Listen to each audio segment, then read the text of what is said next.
So I wanted to especially highlight the attention to this because this is a gateway into these black magic rituals. That's obvious. Most people that have been following this and had their eyes open realize this. I'm going to play a little bit of this and I'm going to be pausing it where I feel like some extra attention needs to be placed here. Keyboard. And is an board a harmless toy or a pipeline to untapped psychic power? It's marketed as a game, and the manufacturer claims no connection with the paranormal. But others believe that Ouija boards have been known to make startling predictions. There are even some people who claim the Ouija board has changed their lives forever. The Ouija board is not a toy, and it's not a game. I'd like very much to see it taken out of toy stores. Unfortunately, there are many negative experiences with Ouija boards, just as there are positive ones. I felt like I was being raped. Well, when I first started using the Ouija board, it was just for fun. So I'm going to And then about a year ago, skip it I took it out and something advise happened, you and I to got scared watch and I threw this. it away. I've got it down in And the I went to community bed. posts. We're just going for a walk. Publicly, of course, is a different matter. The collective mind of these soldiers may have been operating, and not a spiritual one, because I've never seen a spiritual being. Times when they're experiencing a real negative phenomena with the board is what we call from different backgrounds and different beliefs that came together and experienced the same kind of phenomena. If I could make a difference in the world, and if meaning going AWOL and giving my life for that would make a difference, then to me that's a good sacrifice. And I was willing to sacrifice that. Also, I felt the information we were getting was important enough not to be hidden. If there's a possibility of it happening, people need to be told. So far, the group's predictions have been startlingly accurate. If their accuracy continues into 1993, they could be tracking worldwide disaster. The entities that spoke to us on the Ouija board predicted the LA riots 2 years before they happened. Looting and rioting did occur in Los Angeles 2 years after the group's original prediction. And their predictions for the coming year?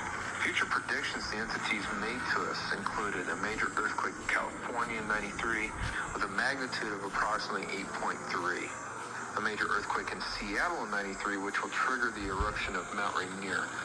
A major gas leak and explosion in New York City in 93. Also the collapse of the European royalty in 93. The forming of the United States of Europe in 93. Skeptics may deny the Ouija's power, but many still caution against its use. I genuinely cannot recommend the use of the Ouija board. In my experience, there are too many negative experiences, and sometimes very serious negative experiences, recorded as a result of opening up areas of reality that the people are not ready to handle. I think we're playing with something that we have no understanding about. These are very, very strange, unknown powers, and God knows what they're dealing with. According to Vance Davis, the group hopes that their Ouija predictions for the coming year don't come true.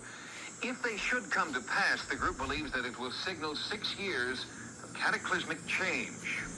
Once the catastrophic chain of events begins, all 6 members say that they will go into hiding and won't reemerge until the year 2000.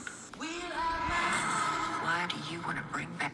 So obviously this is 25 years ago. And you would say, oh, that's ridiculous. That's never going to happen.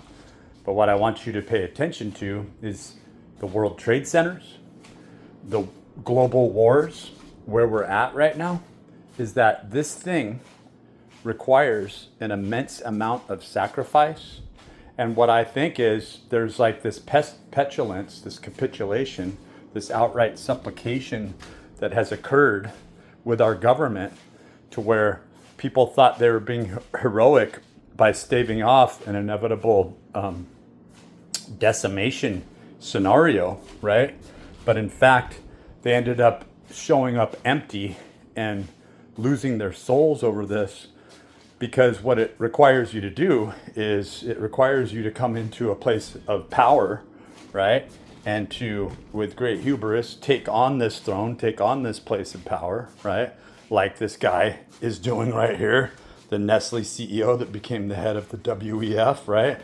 in the sacrifices that he made, acting like he's doing things for the greater good, but it's not about good and evil, is it? It's about purity, and then everything else really is evil.